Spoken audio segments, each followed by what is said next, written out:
Welcome to the 6th episode of ML Backstage. My name is Mars Luna, and we're introducing this podcast straight from the 6th dimension. This is a music commentary podcast hosted by my favorite Earthlings, Holokahiki Toves, Kainalu Kamai, and him. You and Joshua are doing that bad, huh? I don't know who you're talking about. Anyway, I'm really excited today because we got a special guest, my good friend, musical genius, and producer extraordinaire, Morgan Wright. I'm so excited, Ethan. Earthlings, grab your popcorn and let's get started. Back to planet Earth we go. Ladies and gentlemen, welcome to the 6th episode of the ML Backstage podcast. I am Joshua Luna, and I am here with my co-host, once again, Holokahiki Toves and Kainalu Kamai. And we got a very special guest that I'm going to announce later on, in just a bit, actually. But normally we start off by saying like how life's been since the last episode, and I will actually go first this time. So life's been a roller coaster ride. Currently going through like some, business related crap with well, not crap, but like business related stuff regarding the Mars Luna project and stuff that been working on for the past like 3 years or so, and finally heading closer towards the finish line. And I took some L's along the way this week, but in order if you really want to win, you got to take some L's, you know what I mean? So that's true. So that's kind of this week. That's kind of how life's been since the last episode. Holo and Nalu, how have you guys been? I'm actually pretty good. It's more of trying to figure out, what's gonna, what I'm gonna propel next. But it's like, trying to find a balance between, what's happening with myself, like my inner world, and then what I want to pursue, my outer world, and just trying to find harmony with where I have been already and what I'm going to be into next. So like something like I've been itching to get back into photography, so I was letting the boys know that I'm trying to pick up film, because a long time before I had the same situation, and actually film actually brought me back into the creative juices flowing again. So it's just just always seeking, always seeking. I literally just remembered this, like when we first like took photos like back in 2012, like one of the cameras that you shot with was a Lomo camera, right?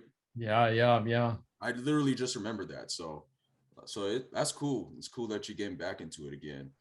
And Aldo, what about you? Oh, so far life has been the same as always. Surf, work, not really much has changed, but just hoping for new things to come along and hopefully get my photography back up and running. It's just slow. So that's why I've been surfing more than anything else. I feel it. That's a motto for your life, bro. Surf, work, sleep, repeat. Surf again. And yeah, do it again. Maybe some night surfing. Yeah. Oh, I mean, I think I lost more weight this morning because my surf shorts was like more loose. So I was 32 because I lost weight. So I think I need a 31 now. Okay. Extra surfing. Oh, easy. Oh yeah, flex, man. Yeah. So that's cool. The reason why you hear another voice in this podcast is because we have a special guest today. We got my homie and fellow Ninth Islander, producer, musician, extraordinaire, absolute musical genius, Morgan Wright. Hello. Hello. Thanks for joining us, bro. Oh yeah. Thanks for having me. Appreciate you taking time out of your night to join us. So basically, like, because like I mentioned earlier, we were working on a Mars Luna project it's been going on for a while now, and actually the latest single, "Gone," that I'm actually going to bring up later, I think it literally just came out. So Yeah, 8 minutes ago, our time. 8 minutes ago, our time. And it's the last single before the next Mars Luna project comes on. So Morgan, if you would like to tell us like how you know me, how you know Mars Luna, and just describe yourself in general, and just give a little context to people out there who are listening to this whole thing. So Yeah, I mean, I guess musically, I was homeschooled my whole life. So the music thing started when I was super young, like 14, 13, 14, something like that. And being a homeschooler, I probably didn't do as much school as I should have, I guess, and quote unquote should have. yeah. Most of the time was filled with music, whether it's playing guitar.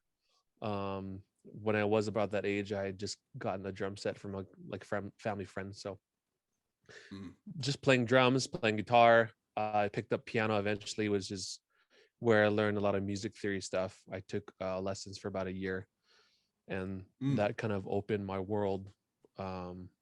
Just the idea of like music theory, kind of like the science behind music, right? That science and creativity could somehow connect. It's like, whoa, that's a thing.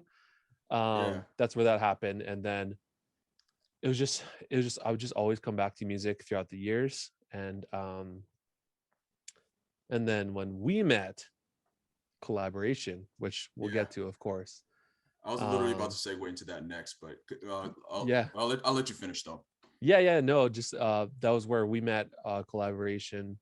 It was this big thing where a whole bunch of people we were just kind of thrown into what was it? Asian American competition. Asian American talent competition. Yep. And I know I don't look it, but I have a lot of Chinese in me, actually. I know I look more Holly than anything, but I don't view you as that at all, though. I really don't.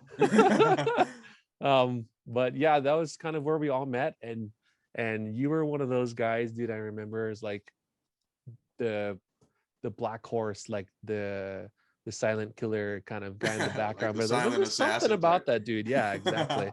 Because your voice was always like stupid good, and so you're kind of one of those dudes that just snuck up on you, and that was you always were in my memory. Even when you moved to Vegas, and I saw that I'm sure we'll get to that. Oh, yeah. You had written Boulder City and you posted a video. I was like, oh shit, this is good, dude. Like, I want to record this guy. Yeah. That was when I was really getting into my. And you were a feature on it. Yeah. That was 3 years before. I think 3 years before we actually recorded it. Dang. You had posted a random Facebook video. Yep. Yeah, I think you were in a hotel or something. Jesus. I was like, man, that'd be fun. Because I was just getting into my recording journey. There's a whole nother thing. Yeah. But that was then, fast forward a few years, I moved to Vegas. Completely forgot about you. I'm not gonna lie. Completely forgot that you were here. You're good. Because it was like 3 years later. Yeah. That's a long time. I started doing a bunch of open mics because I just love doing open mics and performing and that kind of stuff. And then out of nowhere, I walk in this open mic and I hear my name. I'm like, who the hell from Vegas knows me? It's like they're not calling me. Yeah. And I was like, oh shit, it's Josh. What's up, Josh? Yeah. And then I think that same night we had talked about recording, right? No, it was actually it was like open mic. It was like the next open mic where we met at remember what's Hop Nuts? I think that was what it's called. It was like Hop Nuts. Yeah, it was another open mic though. Before Hop Nuts, yeah. It was human transitioning. Human experience, that's right. Yep. It was transitioning to Hop Nuts, but it was I remember it happened real fast, just within a couple of times of like reconnecting. It was like, I do recording. You need someone to record. I got you, bro. Yeah. No, that's crazy how everything lined up, because like you brought up pretty much everything that I was going to talk to you about. Yeah. So sorry. No, you're good. You're good. It actually makes it easier for me. Yeah. So like going back to Kollaboration Honolulu, what was your experience like during that whole process? Because I remember like we were a part of this little group in Hawaii called Jam Fam, I think at the time. Yes, Jam Fam. I wasn't like a huge like part of it, but I was always aware of what was going on because of a mutual friend, Lav and Jacob and all them guys that ended up auditioning with us for a collab. Yeah. I remember like, because like for me, like it, like my whole thing was like I auditioned as a solo act first.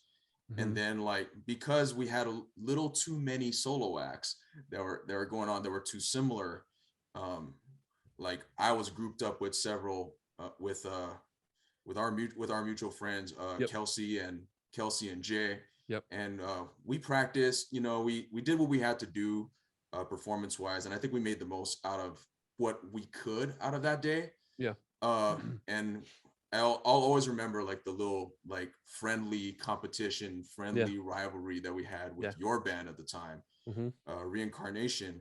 Yep. And y'all were like really talented as well. And like I just remember we did put in a lot of practice too, though. Yeah, right. We actually had the cops called on us a couple times because, yeah, you know, in couple A, like all the houses are super close together. So we were practicing in my garage. Cops get called because I'm like, okay, fine, we'll try to keep it quiet. Just close the garage door, and like that's as quiet as we're gonna be. Is that now the garage door is closed? So I'm sorry, that's the best you're gonna get. And then like we were, but that whole like little back and forth thing that we had was really fun. It was just some friendly competition and stuff at the time. And I remember like now, like kind of just remembering things again. Like I remember we had like our band, like we had Clandon and Lapana and all like the heavy hitters back in Hawaii. Like they helped us for that particular show. And we went first. I remember kind of just like, well, you know, we're kind of like this, you know, we were kind of like the Koinonia, our little group that had with Kelsey and Jay. We're kind of like, we were like the epitome of like what collaboration was about, because like, you know, we didn't really know each other very well. We just respected each other's like abilities and talents and stuff. And I knew that we were never going to like continue after, you know, but it was a lot of fun. It was at freaking Mamiya Theater, was it? Mamiya Theater? That sounds familiar. Yeah. Mamiya Theater at like close to like St. Louis side. Yep. And that was like back in 2013, and like I just remember like looking like a little kid back then. And, same. And like Holo Nalu, I'll show you guys the pictures of like from the show and stuff, because it was something else.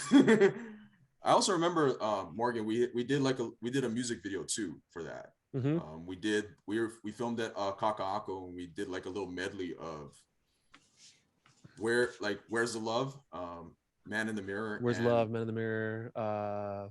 There was another song though. Fun. We were. I remember butchering the like kind of just goofing around whenever we were in the studio. Because there was a note that I was supposed to hit in that fun song. And Jacob sang that line. I was supposed to sing that line, but I didn't know that. No, I was supposed to do that one, but I kind of just I didn't want to be there. It was like you know what I mean. So it was just like I was giving Nancy. That was one of those things that you just gotta do. It's like because it was basically the trailer for the competition. Correct. So it's kind of like, okay, fine, we got to do this. Might as well have some fun with it along the way. I guess you had a little too much fun with it. No, it was like I gave Nancy a hard time, bro. No. Not intentionally, but it was just like, you know, like I said, like I didn't really want to be there. Yeah. So, and I was just and I goofed off, but that was a fun day too. And I think I got to know all you guys a little more that day. And I remember like we had the one thing I do remember besides like sliding off the mountains with the cardboard was the burgers and stuff, and like having like the little hot sauce that was there. Yep. And just like I think like all of us had like a little piece of that hot sauce with the burger, and Oh, yeah, I think I know what you're talking about. yeah. And then like Kelsey, Yeah. I had my stomach was hurting the day God, I of. forgot about that. Yep. And Kelsey and Jay, they were texting me and saying like, bro, my stomach is burning right now. And it was just funny stuff like that I kind of just remember a little more. And we had like a little celebration thing too at Central. Oh no, I don't think I was there for that. Oh, no, Sorry. no, it was no, you're good. Can't say with it. Hashtag can't say with us. Koinonia, that's why, get out of here with your Koinonia. still alive. Yeah. No, but it was at the Waipio Park, that Central Oahu Park. It was like a barbecue or something like that. Yeah. Just something light. And I remember the only thing I do remember was like Jacob and what's the Nancy's sister's name? Jennifer. Yeah. I remember like they had a thing for each other. Oh yeah. And I was like, and that's when I think I met Chanel, your wife, for the first time too. I think. And then like, yeah, that's right.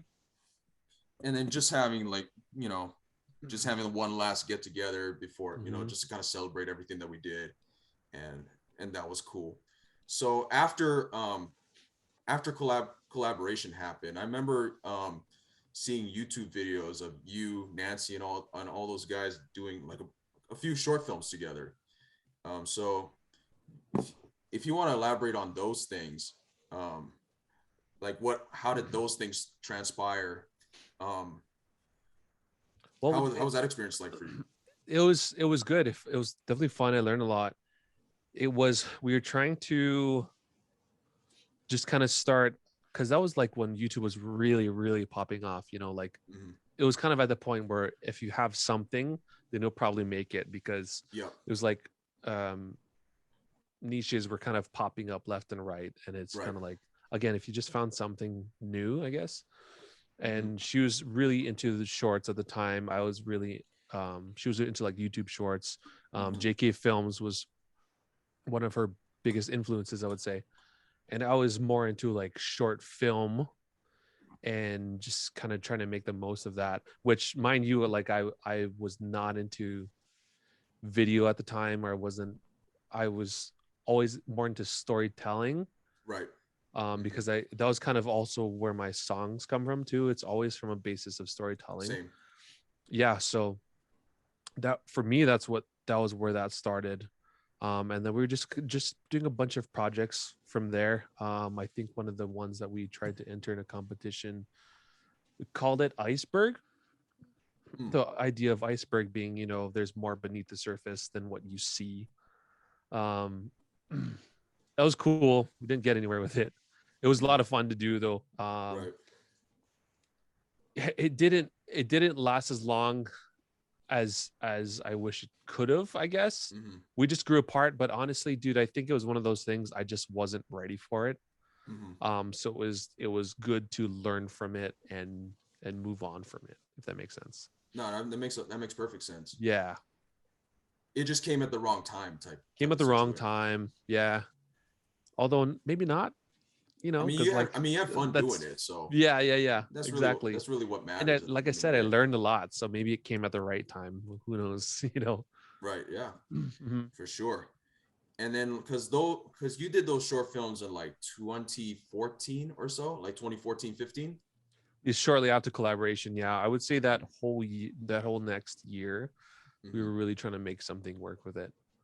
But it felt like it went by super fast. That was crazy. Yeah. Yeah, because I remember like during that time, like I was already getting ready to move to Vegas. Like my time in Hawaii was, as far as like living there was coming to a completion. Yeah. And I needed something new in my life. And so I moved to Vegas in 2014. it actually marks seven years this month, like around this time. Oh, So that's crazy. yeah, 2040. Yeah.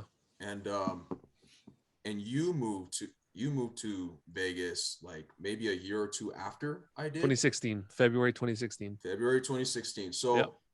so what made you move to Vegas, and how was the transition from Hawaii to Vegas been for you? It's definitely mostly my now wife. We were still dating at the time. Mm-hmm. Her parents had moved up here to help build a branch of Grace Bible. Mm-hmm. So they moved up. I think it was like a year before she did, 2015-ish. Mm-hmm. And then there's this, You're there's good. this whole instance where her mom started getting really sick. She got pneumonia, and then there's a lot of like, it was really bad. There's kind of a lot of side effects Dang. because of that. Afterwards, this was late 2015. Mm-hmm. So she was kind of like, I gotta go visit them. I gotta go be with my mom. She ended up moving up there in December. And then I was so resistant to it, dude. I was like, there's no way in hell I'm leaving.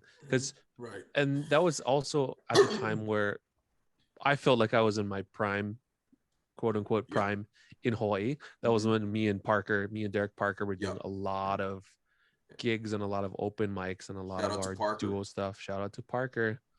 Yeah. So I felt like I was making a lot of headway there. Mm-hmm. But then randomly in January, I was like, no, you know what? It was kind of like this crossroads, right? Mm-hmm. Of like, it's either we break up or I move up there to be with her and we get married. Because that was just kind of where my head was at. Yep.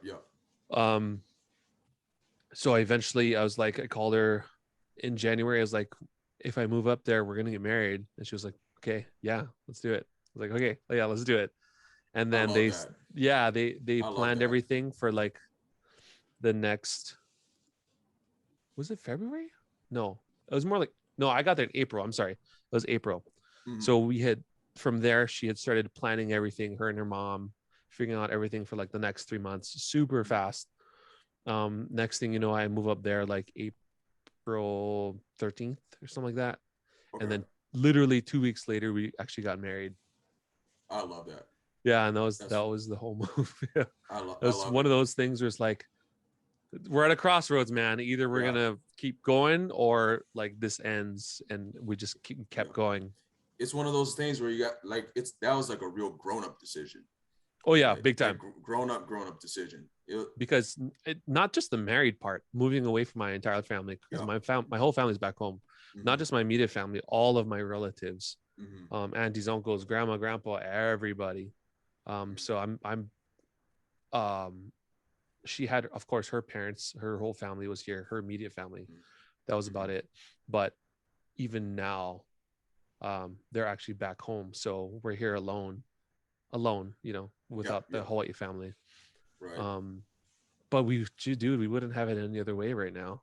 No, like you said, real grown-up decisions. And from that grown-up decisions, we made it compounds, right? You make more grown-up decisions as you keep making more. So it's been working out. It's been fun. Stressful, of course, as all get out, but I wouldn't have it any other way right now, man. So I love that. It's one of those things where it's like, is she the one or not? You know what I mean? And once you figured out that she was the one, you're here.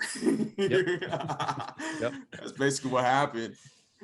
No, that's really cool. And like, it's been really cool having you here too, because we've been like this now since we've been super tight now since you've been here. But that's the thing too, like the Ninth Island connection. We were talking about it before this podcast started. It's like, because we were pretty much like Morgan, we were pretty much acquaintances like back in Hawaii, and now even through the collaboration thing, we weren't like super close. In fact, you were my enemy back in the day, right? Yeah, we were rivals. Yeah, we were supposed to hate each other. Yep. And then while you were here, you recorded two EPs, right? You have The second one, yeah. The first one I did back home right before I left, like literally for the sure. year before I left. For sure. Yeah. Onward, and Chapter 1. Onward, yeah. Onward was back home, 2015, I'm pretty sure. And then I moved up here in 2016, and then Chapter 1 was like 17, 18, something like that. That sounds about right. Yeah. When that was like around the time we were doing open mics and like little things here. Yep. But yeah, but like what inspired you to create those EPs? Just from a general standpoint. Yeah, generally it was more of, I had started my recording journey. I kind of discovered that was like another passion. It was fun to capture sound and all this stuff. And then at the end of the thing, you have this piece, that's going to be forever, basically, because it's recorded. Well, you would hope forever, but it's recorded, it's down, it's there. And Onward EP was just a way of trying to exercise those skills. I had always had like some songs in the bank that I've just written. I didn't even really think about trying to be more with the singer-songwriter performer kind of side. I was just like, I'm just going to do this to record something because maybe I'll learn something along the way. And again, try to exercise those skills. So that was that for Onward EP. And then Chapter 1 was kind of another milestone phase of like, okay, I'm starting to get pretty good at this thing. Even writing, I was writing a ton at the time. And coming back to the storytelling thing that I mentioned earlier, Chapter 1 is actually a completely fictional story. Is something that's born out of, I had an idea that I wanted to execute, and then I shaped a story around that to try to convey whatever that was. Again, keeping like the short film aspect in my mind, but spanning it across 5 songs. Yeah. And that, again, I had already gotten some recording chops in, because I think that was after True Colors. It's called Prelude now, but yes, it's the same thing. Same thing. Yep. So I'd already gotten a lot of recording chops in, and I just wanted to tell a story, and just kind of like, that was when I was really starting to figure myself out and try to make a stamp on the music scene, and kind of like make a statement, I guess you could say. Yeah. No, I feel that I can relate to that in a way, like, like Mars Luna is basically a storytelling aspect of my creativity, right? Like, because we all know here that he's a pretty out there character and persona, but it's really just a different part of my personality that I don't show on a regular basis. So it's just like, that's like hearing you talk about Chapter 1 in that aspect now is really cool. Yeah, because it makes me relate to your work that much more now. Yeah, definitely. And let's talk about the current projects you're working on right now, and your favorite projects that you've done throughout the span of your like producer and artist journey. Right now we're working on Dark Matter. It's been fun. It's been a lot of years in the making. Spoiler alert. Long project. Yeah, spoiler alert. Oops, sorry. You're good. You're good. You're good. You can continue that. And then I'm also working on another project with a buddy of mine, a really good friend of mine that I worked at Starbucks with. He's in a rock band. So we've been working on that album, I want to say almost as long as Dark Matter. Really? Because we started working on it, and then COVID hit, and then there's this huge break in between, and then since then it's been kind of hard to get the ball rolling again, but we're getting there. And actually this one, I think their album is gonna release in the next couple months too. either next Dang. month or like the next couple months. Dang, that's crazy. So it's all around the same time. Yeah.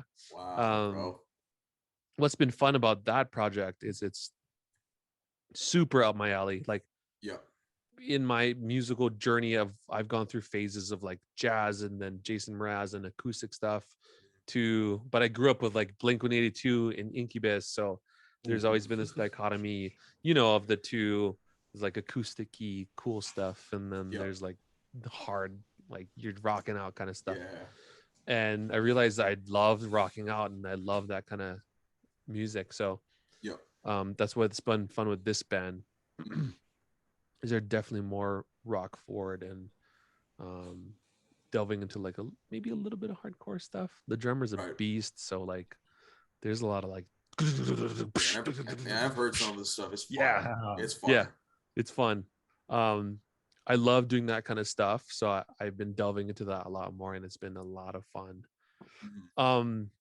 Those are the only two music projects I have going on, actually. Yeah. What is your favorite project that you've done? A favorite, honestly, I think was Prelude. I want to say. Oh wow, Prelude. Yeah, I think so. What made that one? What made that one your favorite? I don't know. Just because it was like the catalyst for so many things. But also, I loved Selfish. Yes. I loved Boulder City. I loved shoot, what was the first track? I'm blanking so hard. Innocent. Yeah. That song, those songs paved the way to me for Dark Matter and for the last Lost in Space. I think that's probably what it is. That EP paved the way for a lot of Lost in Space and Dark Matter. It really did.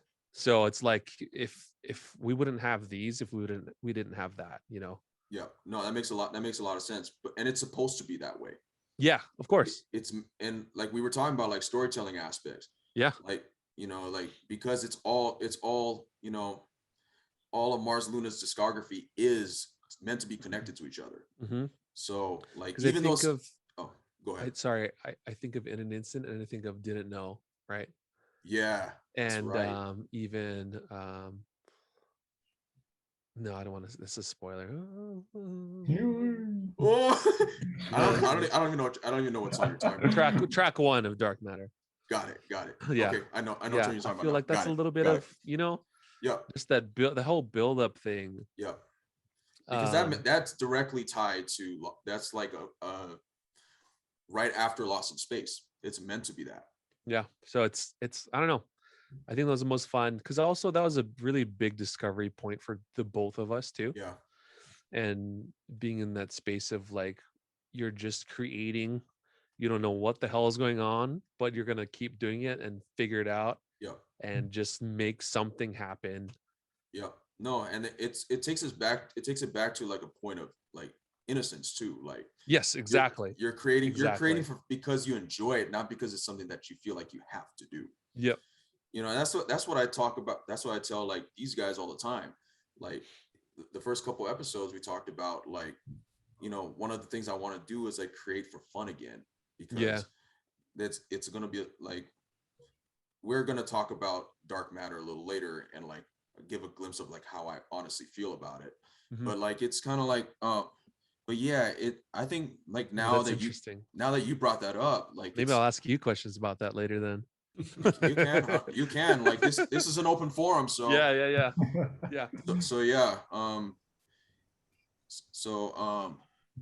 real quick, so the latest Mars Luna single, Gone, off of Dark Matter, is out now.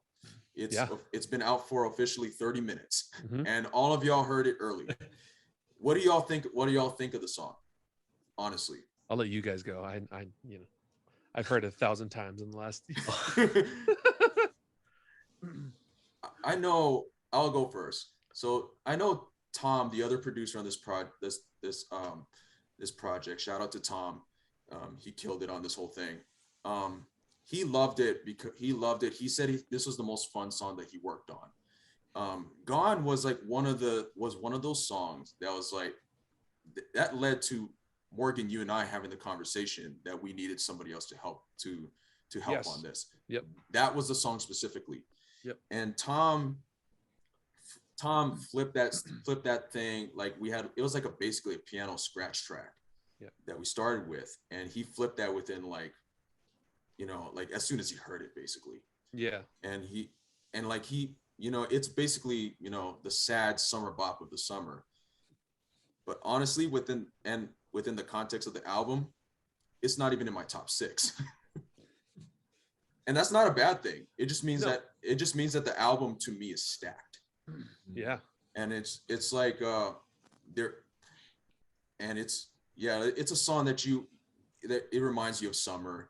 It reminds you of like that summer love that you can't get over, and the line, I pulled up at the spot, is the line that started the entire song. And I revolved that whole song around that. So like, I'm glad it's out now. Like, I've waited a long time for that to come out. It's been 3 years in the making, actually, because I wrote it in 2018. I didn't know that. I pulled up at the spot. That was the catalyst. Yep. Because it's such you pass it by really fast. Yep. And it seems insignificant. Yep. Because I was walking around at the park. Interesting. I was walking around at the park one day, and I just literally came up with that line. And I was like, well, I'm gonna write this when I get home, because whenever you're in a creative space, you want to make sure you capitalize on that momentum. So like that's how I feel about Gone. I can't wait for people to hear it. And I've got, based on the comments that I've gotten, it's like it's gonna be pretty cool. Yeah. And just like Scott, he basically said that this is his favorite Mars Luna song that he's heard so far. Good. And Gone, to me, if I were to be completely honest, is like my 7th favorite song on this album. And that's saying a lot. That seven means a lot, because if it were on any other record, it would probably be 1. It's a really strong song. I'm really happy with the production value on it. And I'm pretty sure, like, for people who've gone through heartbreaks, it'll hit them in the feels real quick. So, you know what I'm saying? But yeah, Gone by Mars Luna, out now. Let's go. Better listen to it now. Nalu, what did you? I sent it to y'all earlier. What did you say? What did you say about Gone? Because it cracked me up. It cracked me up. What did I even write? You told us that song sounded like The Police. Oh yeah, no. I think it did a little bit. Like it had like a little bit of element of it. Yeah, like Every Breath You Take. Yeah, like the exact like kind of rhythm and word, like. And I listened to it. I could see that. Yeah. I listened to it and I was like, I can't stop comparing it to The Police. Yeah. I couldn't stop because it sounded almost not the cadences were very similar, and I didn't intend on it to sound like The Police. So I mean, how many people know who The Police is? That's the real question. Oh God! Don't start showing our age, bro. Come on, showing her age. Come on. Oh gosh, bro. I did enjoy the song. I've only listened to it how much times? Not a lot, but you remixed this.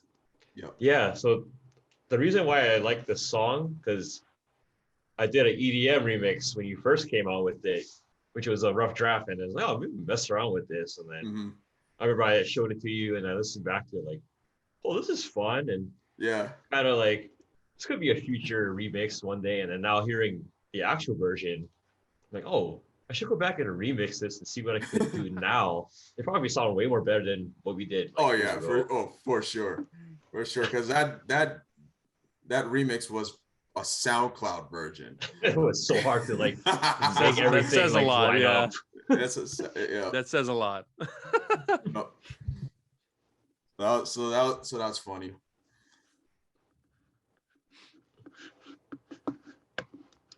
I know, Holo, you only heard it like once or twice before the song came out. I think when you sent it to me, I'll just listen to it once and I kind of let it marinate.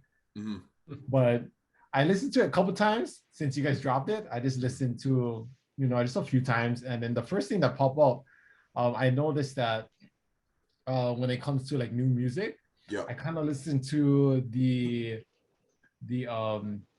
sound of the track, and then later on I listen to the lyrics. Yeah. I love I don't know what sound it is. You probably know Morgan, but it goes Luna says I think he says a phrase, and then in the background there's the dun, dun, dun, Yeah, the little walk down thing. the little yeah. Whatever that was. Yeah. That sounded like it sounded like really creepy. Like I don't know what it is, but if I was to imagine where this song is going to be played, I would say like at a futuristic club. It's just purple lights. Yep. Yeah. And you just walk in. you know what's funny?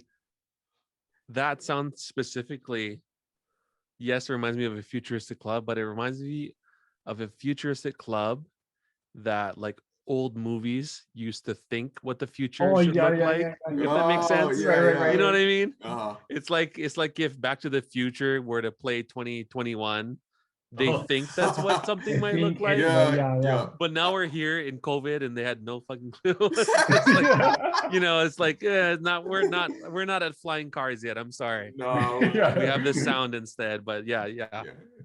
That's kind of what I imagine actually. Right. It's like what old movies think the future should sound like. Yeah. That's funny. That's tight. Yeah. That's a tight analogy. Yeah, Morgan, what do you think of the song? I know you've heard it 1,000 times. Yeah. No, it's funny because I had no clue what to do with the song, but if I had to guess, like I wanted it to be actually closer to like a dubstep thing. So like a halftime, like you know how he has it 4 to the floor, like yeah. Right. I was like, how does the chorus go? God, I'm blanking outside. Say I'm over things. Yeah, okay.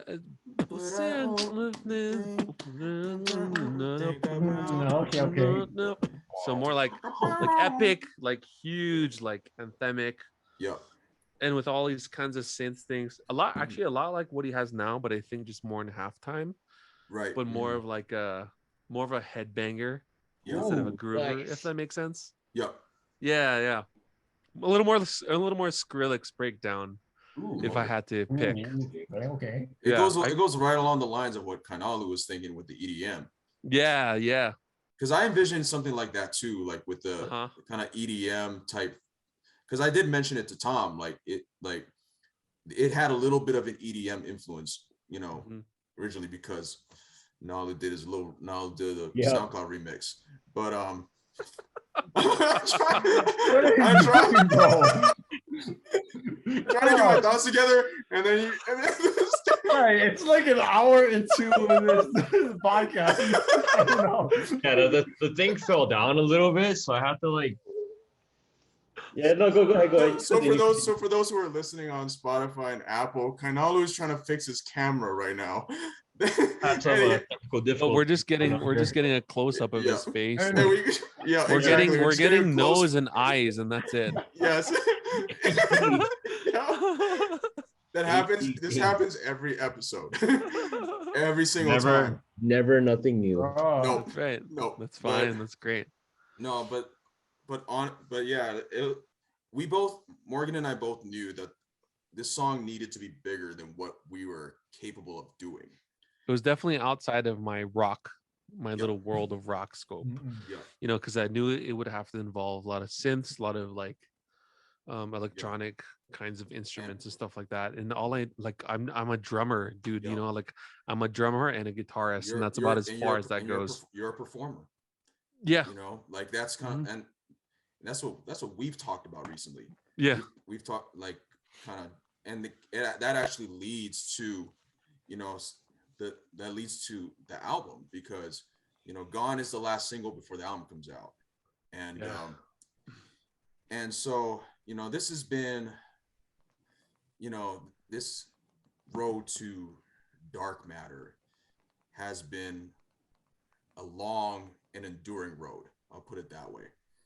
and not in a bad way, but you know, because obviously COVID got in the way, and you know, like when we first started this whole process, like we were Morgan and I were breezing through it. Like we were riding off the high of we were riding off the high of Lost in Space. We were performing a lot.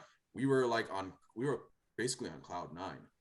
And then you know what happens when you put your foot on the gas, and then you realize you don't have any brakes. You know, you inevitably hit a wall or so, you know, and kind of like, you know, that was COVID. COVID was that wall. And then COVID was the wall.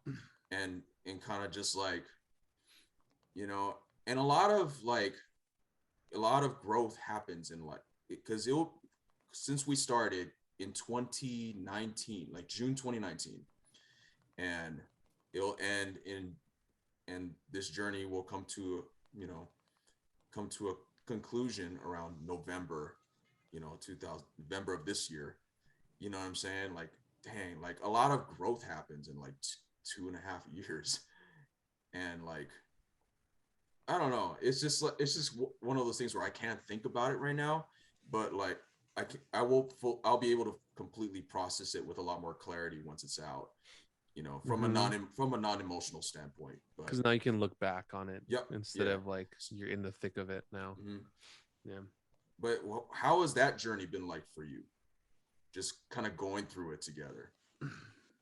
I mean, a lot like what you just said, you know, what we built those scratches really, really fast.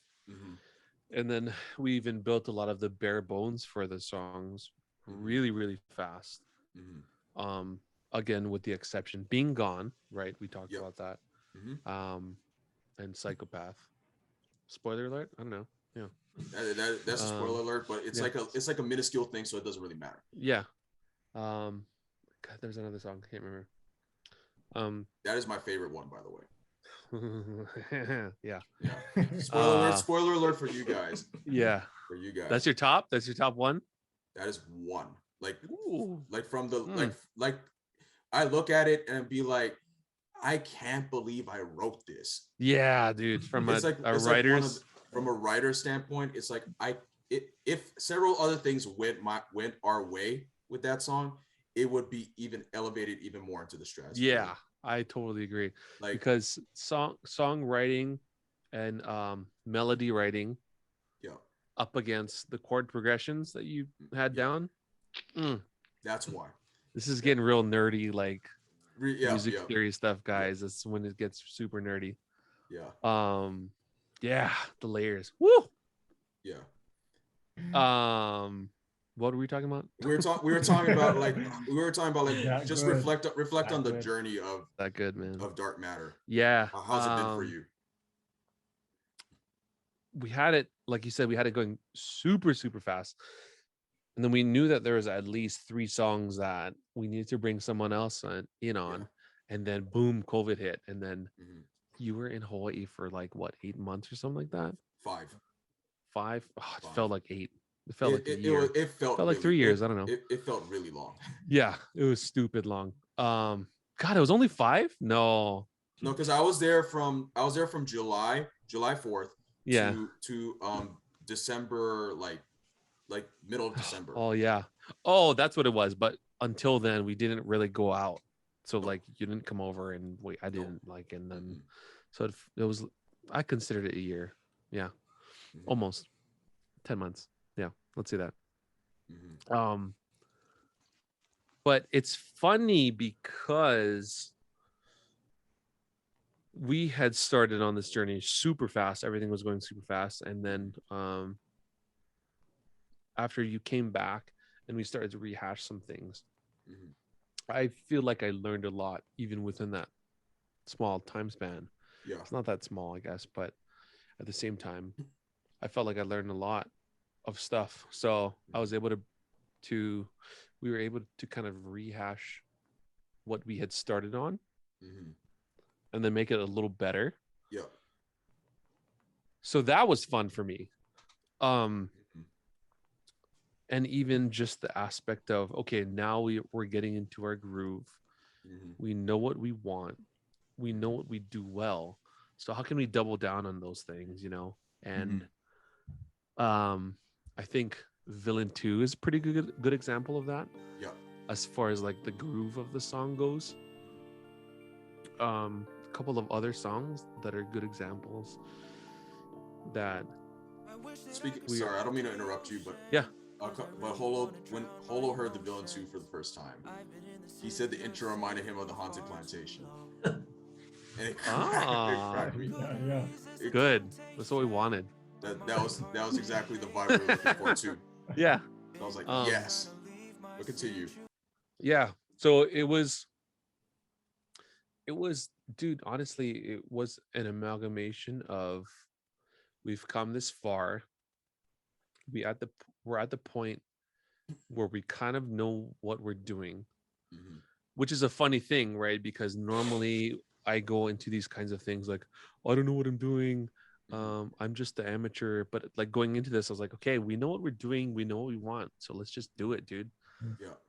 So it was an amalgamation of all of those things just coming together. And so I was like, so what else can we do from there? Like, let's just hammer it out and get it done. Yeah. Then COVID hit. It's like, oh shit. Okay. What else we got? And then we started to bring Tom on. And then it just kind of turned into this thing where it's like, again, because of the COVID restrictions too, we were kind of like, okay, when can we actually meet to try to finish this album? Yeah. So it slowed down a lot for sure. After, like, I would say like a year after we had actually started the whole thing. Yeah. But the funny thing is when you and I got together, dude, everything was like, oh yeah, like clockwork. It was very much. Yeah. It was very clockwork. Came together so fast, which is fun for me because I know you, you know me, you know how I work, you know. It was a synergy, bro. Synergy, big time. Yeah. And the only waiting times is like all of the time in between. Of like, the in between parts. Yeah, I'm like, I was like, whatever. Yeah, know, and that was the part where it's like that's the part that kind of got me thinking a little too much. It was just like that's when I started like overanalyzing things a little too much.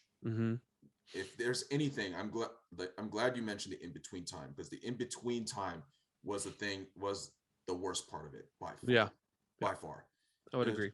And just like, man, am I even going to finish this? Am I even going to get it done now? You know, because it's like you said, like we were going into it like we made so much progress, and then like, schedules are conflicting, or like, or like COVID, we don't know when the world's going to happen with restrictions or whatever. And it's a, like you said, an amalgamation of different things, but I'll probably process that a little more in a later episode once the album's actually out. But as far as the music, I would love to be a part of. Just throwing it out there, bro. I'll invite you. You're always invited, bro. Yeah. But as far as like the music side of things, shmoney. Yeah. The music side of things, like you said, like even when I recorded like Gone, like it only took me one time to do my vocals for that. And I was like, really? Am I only did it really take only one time? And then I listened to it, I was like, this is fire. I like this. But yeah, like, but when we started getting back in that groove again, it was like clockwork. It was like we were already in the zone, and even like the last studio session that we had for this record only took like 40 minutes. Dude, yeah. But it just goes to show that, like if your mindset is in a good place and you're focused, like you can accomplish anything. And part of that focus too is because I was pissed off. So that also that it's taking this long. Yeah, so it's like, okay, I gotta get it done now. I can't like mess around too much now. So like let's just zone in. Let's just do what we gotta do, and take care of the things we need to take care of when we cross that bridge. Yep. So yeah, good stuff. So this is so at the end of every episode, Morgan, I always bring up a philosophical question that kind of ties into everything, but this is a more general question this time. So this is for you, Morgan, Holo, and Nalu. We talked about the past quite a bit in this episode. So knowing what you know now in life, what piece of advice would you give your younger self?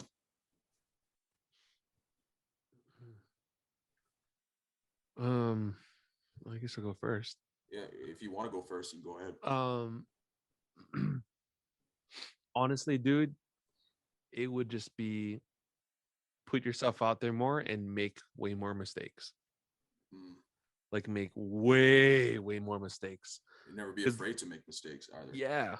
Because looking back, like everything always had to be perfect all the time. But then that would keep me indoors, that would keep me locked in my studio, that would keep me locked in my room. And I did a lot of open mics and stuff like that. And that's great, but that was like a small piece of what I think I could have done as far as putting myself out there. Because I could have done more, like trying to meet people, and I could have done more shows, and even just saying things like, hey, I can do this show for you, or I can do this 2-hour gig or whatever. Let me do it. Like I want to. Yeah. I never really did stuff like that. I waited for them to come to me, which is so arrogant too. Honestly, dude, it's so arrogant.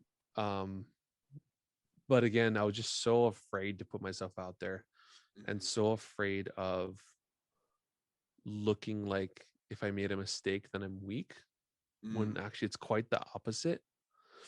Because when you start to make mistakes and then you learn from it, it's actually that's strength, dude. That's like what makes you stronger and stronger and stronger. So if I could go back, I just wish I made more mistakes, and I wish I put myself out there way more, because I would have learned so much faster.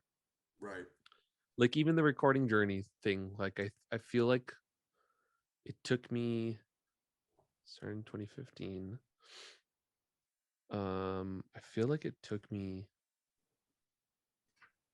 just until like a few years ago. Holy shit. So it's like almost 10 years, right? Yeah. Ish. No. 2015. No, 2015. No, that's like 5 years, Yeah. Where I feel like I actually kind of know what I'm doing. Yeah. But I feel like if I had put myself out there more and made more mistakes and like asked for more help sooner, then it would have gotten better within like 2 years, maybe that's a year. I don't know. You know what I mean?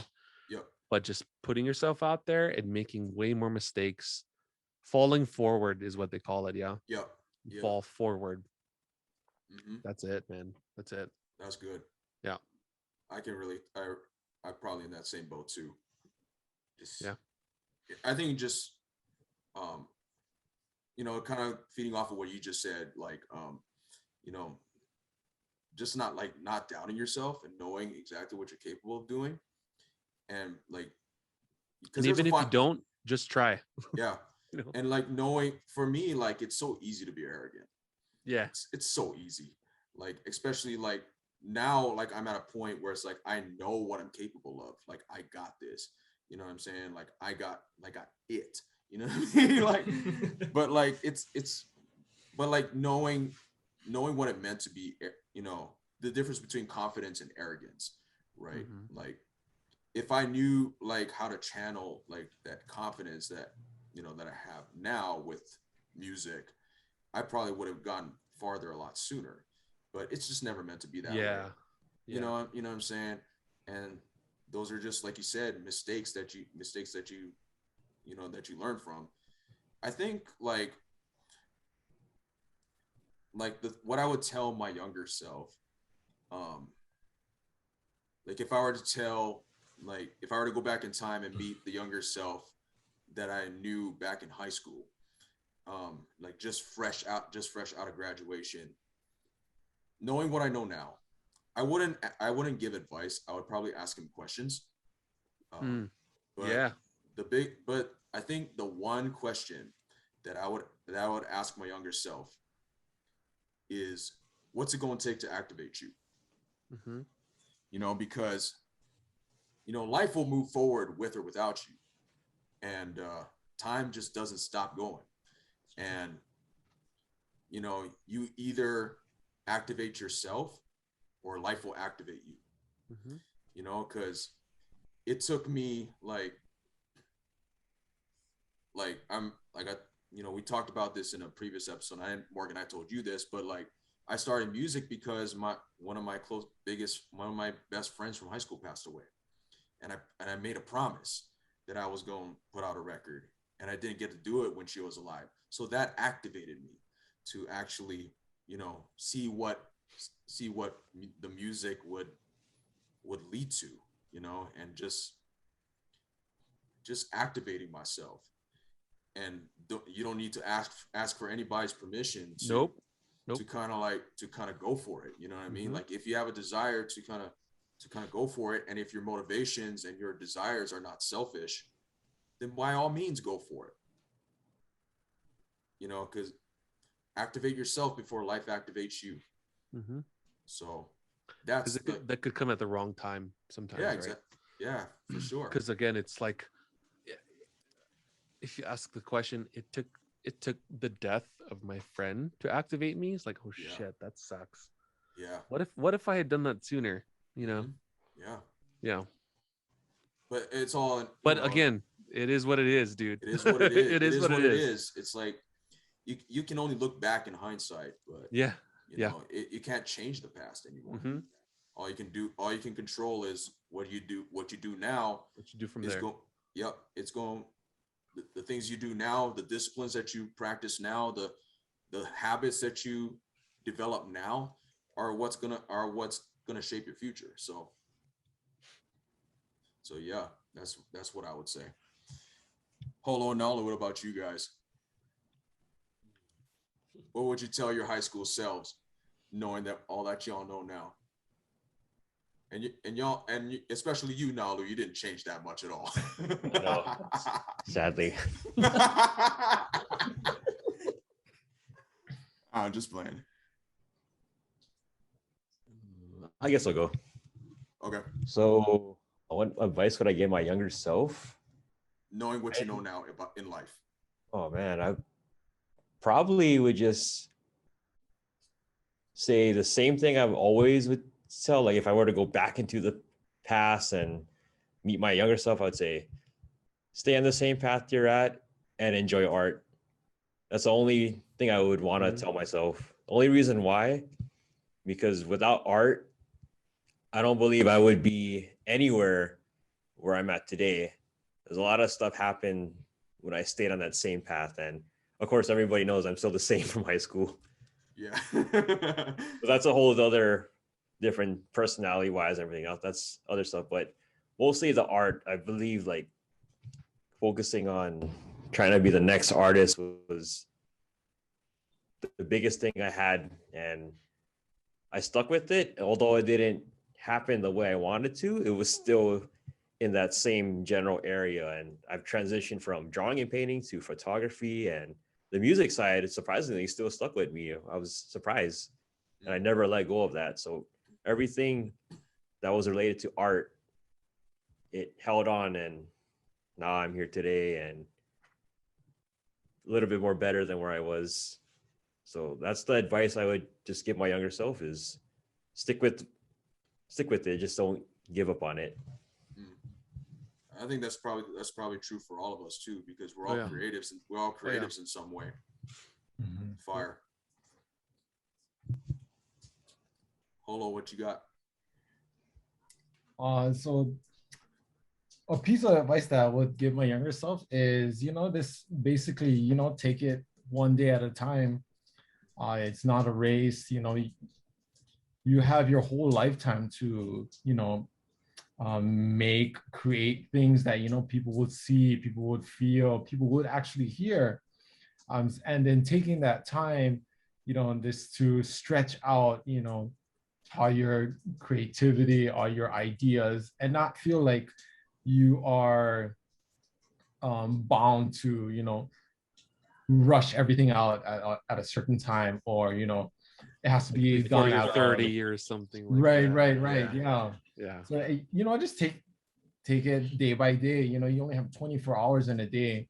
You don't have to be productive to feel like you're successful, or to feel stressed, or have a busy day to feel successful.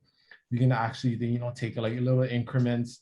And sometimes, I think this goes for for photography, even music. You have to let that being that you're trying to put out into the world, you need it to breathe. You need to have it chill, and just let it time to marinate, because that's when the good stuff, the juicy stuff comes out. When you let things just sit there, and then take a day or two.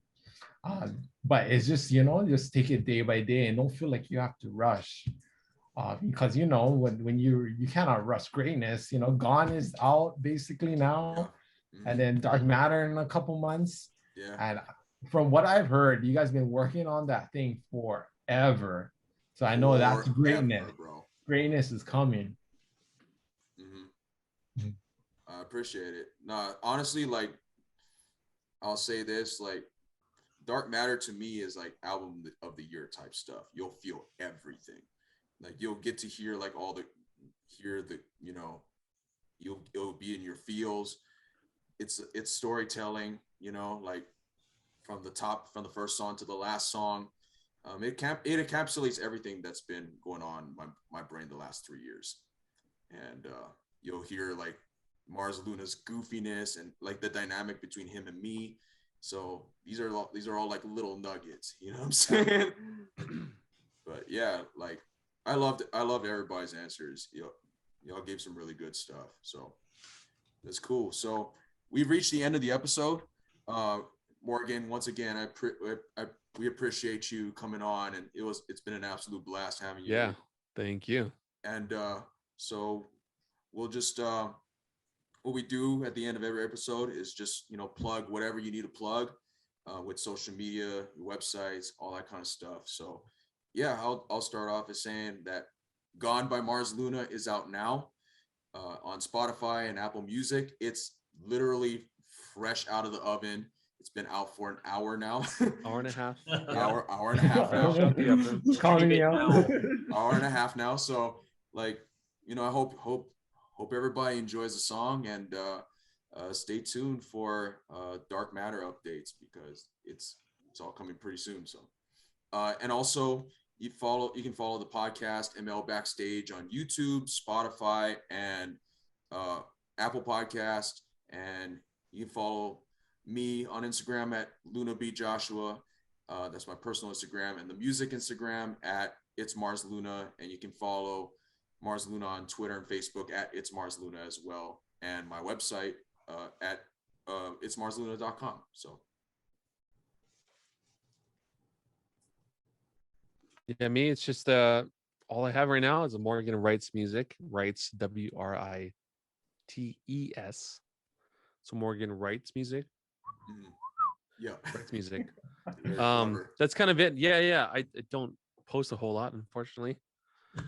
It's all good. Or is it? I don't know. Is it all good? You working in the lab. You're working. Exactly. You're working. IGB bugging. Honestly, follow Mars Luna. You'll find me, I'm sure.